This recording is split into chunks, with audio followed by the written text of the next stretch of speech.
City of Stevens Point Finance Committee meeting, recorded April 13, 2020.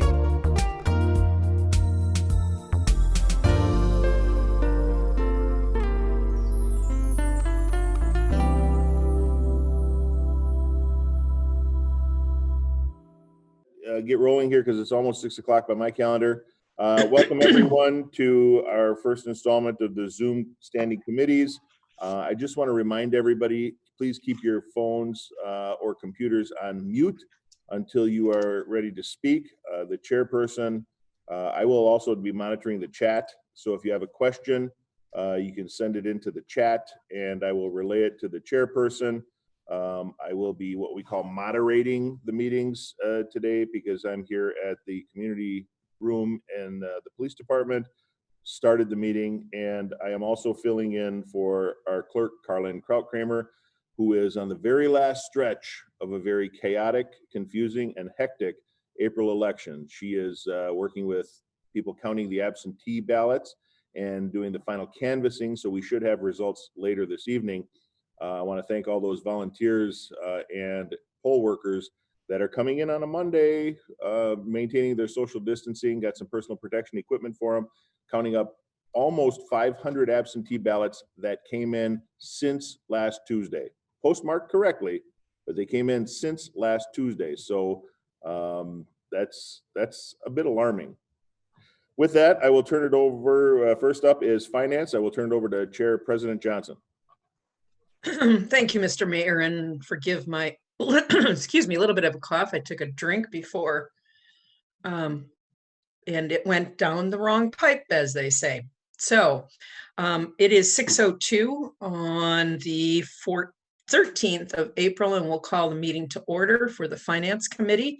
And I would ask, I don't know if Carrie wants me to do the roll call or if she wants to. Otherwise, I can if Carrie's not on the phone. So I see she, yeah, it looks like she is, but yeah, that's right. If you want to call roll, that would be wonderful, Corey. Thank you. Okay, so Fischler. Okay, well, I'm connected by my phone. For some reason, my microphone on my computer isn't working. Okay, all right. Sure.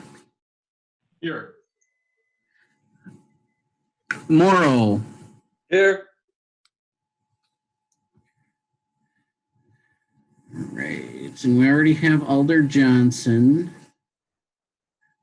Alder Slawinski, it looks like. Oh, yeah. Oh, Alder Slawinski.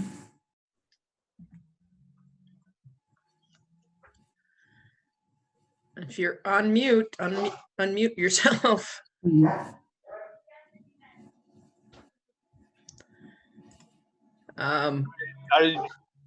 Can you hear me? Oh. All right.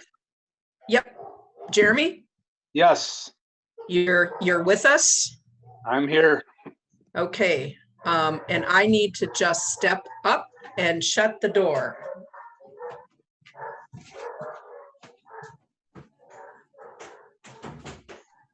I think that counts as members of the public.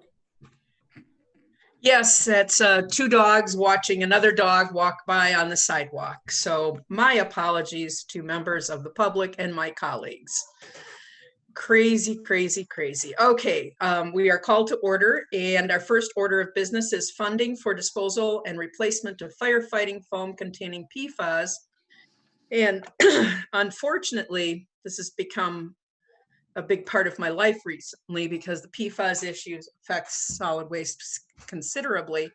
There was a bill in the legislature that I was hoping would fly through, and it would have provided some funding for local jurisdictions, local fire departments to pay for the disposal of the polyfluorinated, perfluorinated compounds, the class 2 firefighting foam.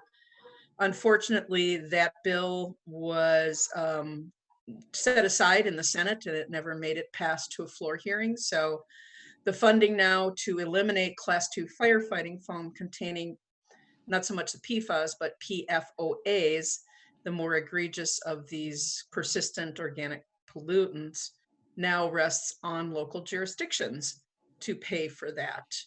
And I've talked with Chief quite a bit about this because he's had some questions for me and I've had questions for him on a statewide level, so not in my capacity with council, but we do need to get rid of the firefighting foam. The money that we thought was there did not materialize, and so we need to find some money. And Corey, it looks like you found a bit of money.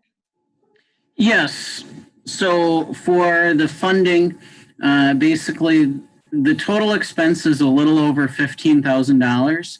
It's $5,070 to buy new foam, and then we're looking at an estimate of about $10,000 to get rid of the existing foam that does contain the PFAS. So total of $15,070. And as far as funding, we do have a safety grant through our insurance company, Civmec, and they give us an allocation of $7,000 a year to spend on safety related programs, anything to loss control or that can reduce liability to the city. So what I would recommend, we could use the whole $7,000, but we also want to make sure that we have some money available for departments in case safety needs throughout the year. We still want to take advantage of that. So what I would recommend is we take $3,000 from the safety grant, and then that'll still leave $4,000 for that program for the departments to use for the remainder of the year. And then the other $12,070 to come from contingency. Okay, so I see Chief Finn looks like he joined us, but does anyone have, any members of the committee have any questions about PFAS? Be careful if you ask questions about PFAS, you might be sitting here for 45 minutes to an hour because I've done a number of speaking engagements on this and have testified at assembly hearings and can go on and on. But so any questions on PFAS, what they are, why we need to get rid of them? I will start by, I'll actually call on folks instead of waiting for you. So Alder Morrow, do you have any questions? The only question that I have is, did this go out to a bid, or is there a limited amount of people that would be able to take this material? There are very, very few.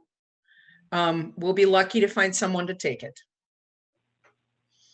But we have found someone to actually do this. Yes. Yeah. Some fire departments throughout Wisconsin are actually sending out for it has to be incinerated at an incredibly high temperature. This stuff doesn't break down in regular heat. That's why it's a firefighting foam. And they're actually shipping it halfway across the country to Oregon to a high heat incinerator out there. That's a hazardous waste incinerator. So there are very, very few companies that want to deal with this right now. Good question. Thank you. You're welcome. Alder Slawinski, any questions? No, I think I'm good here. Thank you. Alder Fischler, No, no questions here. Alder Shore. No, thanks. All right. Any members of the council who are not on the committee? Just unmute so I can see you're unmuted and I will call on you.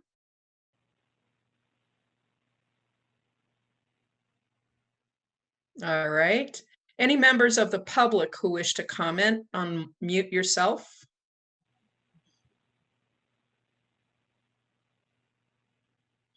Very well.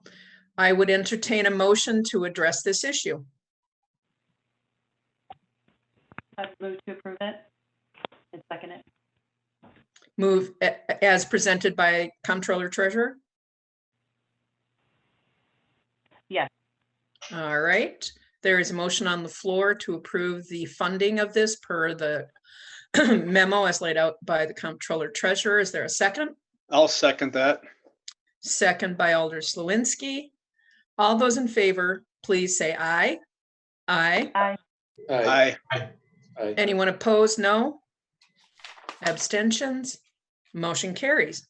President Johnson, I just wanted to point out for those people watching the recording or the live stream that there were also no questions or comments in the chat. Thank you for that bit of information. I could have scrolled down there and seen that myself. Thank you. All right, the next item, excuse me, item 3 is extending the April property tax deadline or waiving interests. Excuse me. This is something I sent out a memo to all of you by way of the clerk some time back, and the work that Director Kronowski and I had been working on to kind of develop this economic recovery team. And as a part of that, we learned that it would be very helpful if we could look at waiving the property tax deadlines as a means of helping our business owners, small and large, and also our property owners who may be struggling right now because they're not employed. The city, the mayor, Corey and I put together, actually Corey wrote it, all the mayor and I did was sign it. So thank you, Corey, for doing that.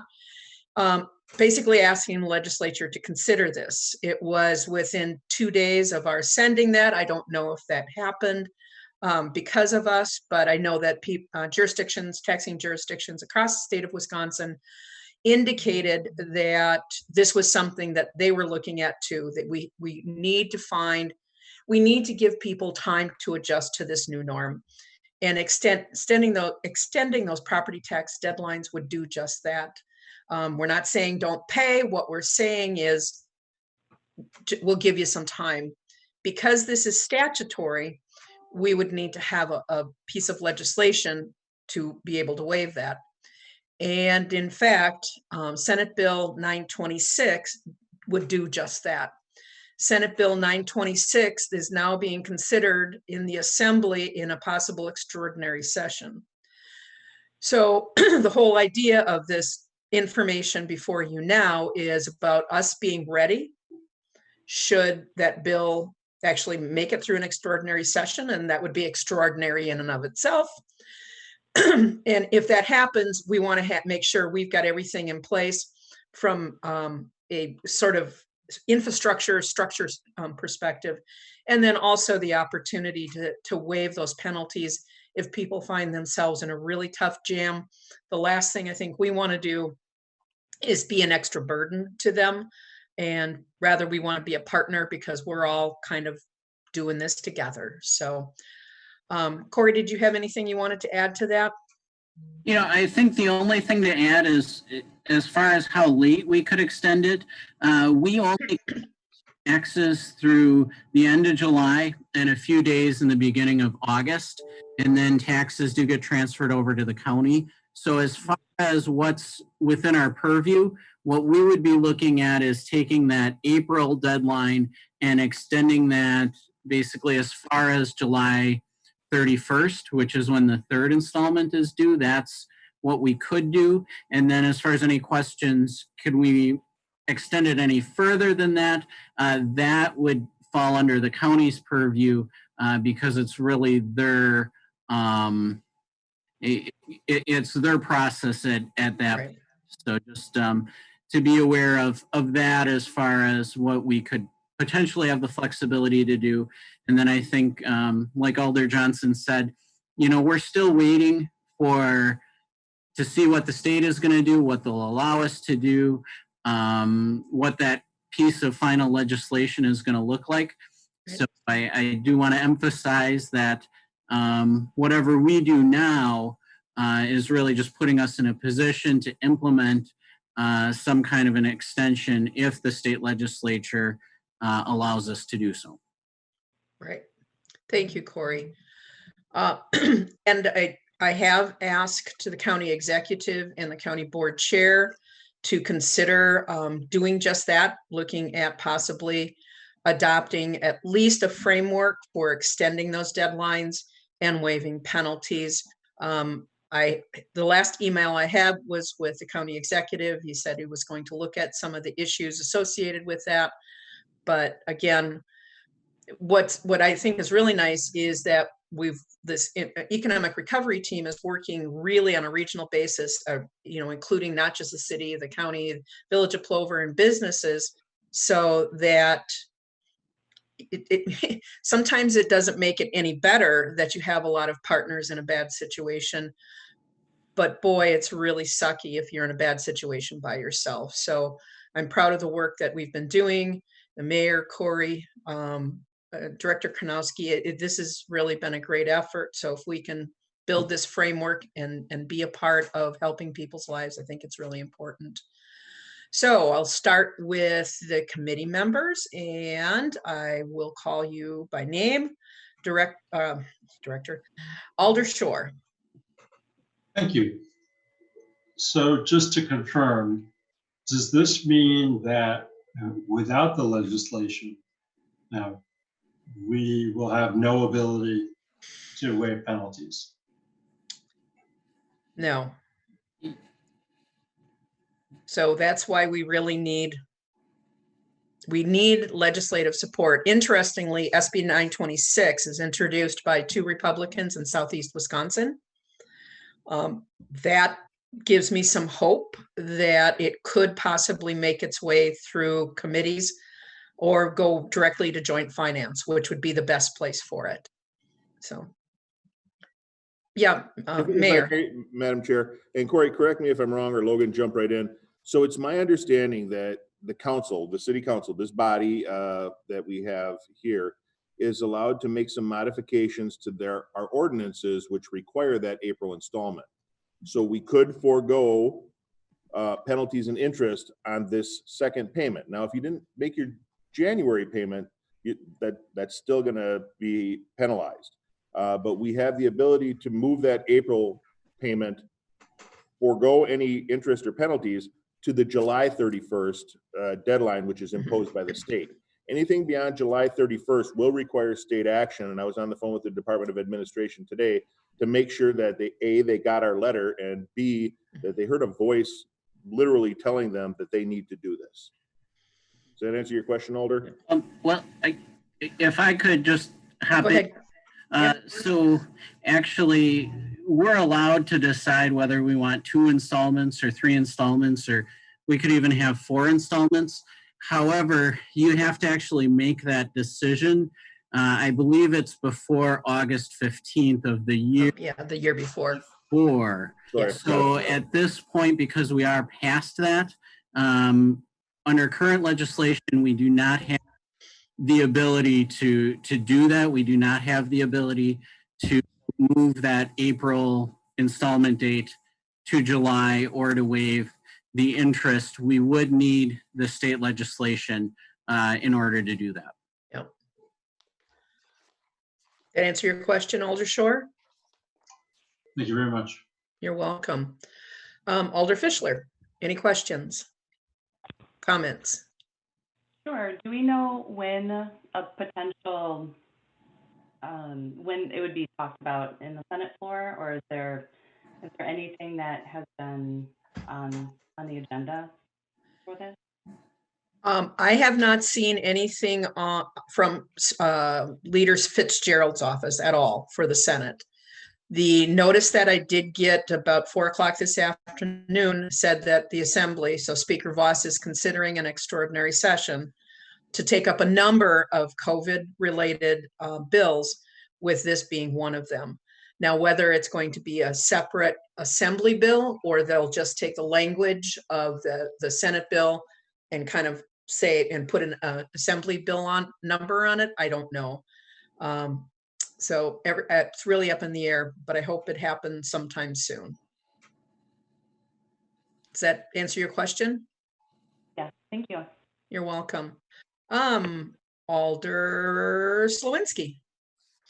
Yeah, I'm in complete support of extending the deadline for that April due date. Although, like it sounds, as where our hands are kind of tied until our state legislators discuss it and come up with a final vote, I guess. But on my end, I would definitely support it from from the council level.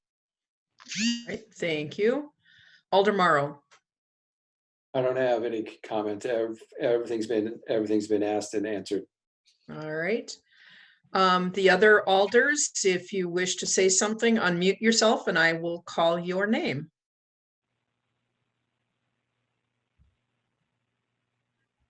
Okay. Any member of the public who wishes to comment, unmute yourself and I will ask you to speak by your telephone numbers.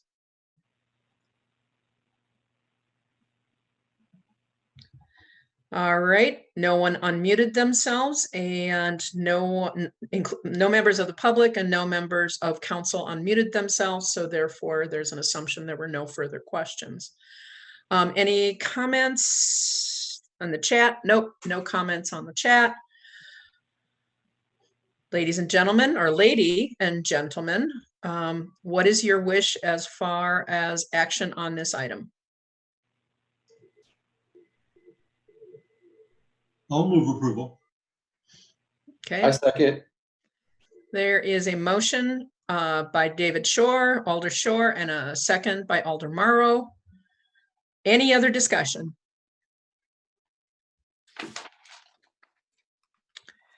I'm waiting the requisite 10 to 12 seconds so that everybody, if there's time delay, everybody, I don't want anyone to feel that they haven't had a chance to speak.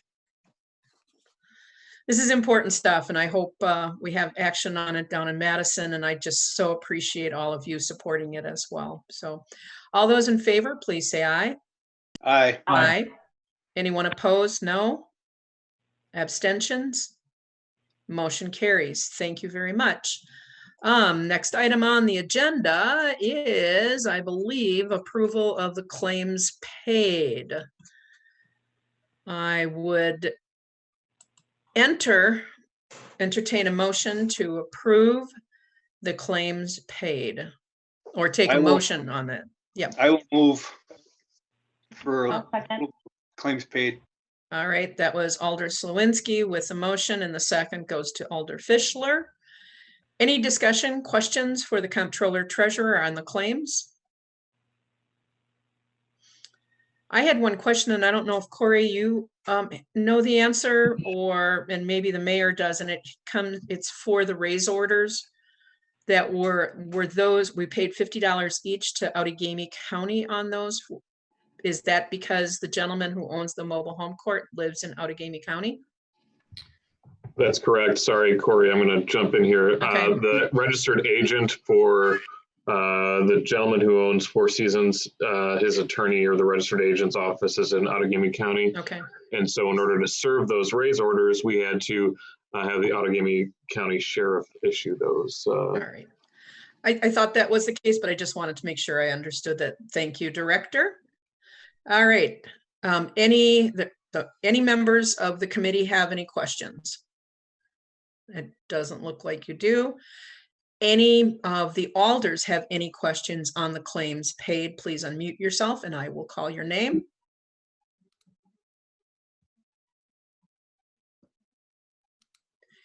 Any members of the public who wish to ask questions on the claims paid, unmute yourself. I will call you out by telephone number.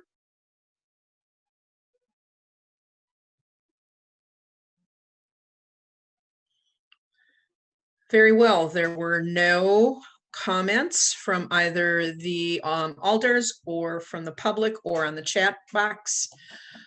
All those in favor, please say aye. Aye. Aye. Anyone opposed would be no. Abstentions? Motion carries. That is the end of our agenda. I cannot speak, and it is 9:24 and we are adjourned. 6:24. 6:24. What did I say? 9. 9. 9? It's getting close to bedtime.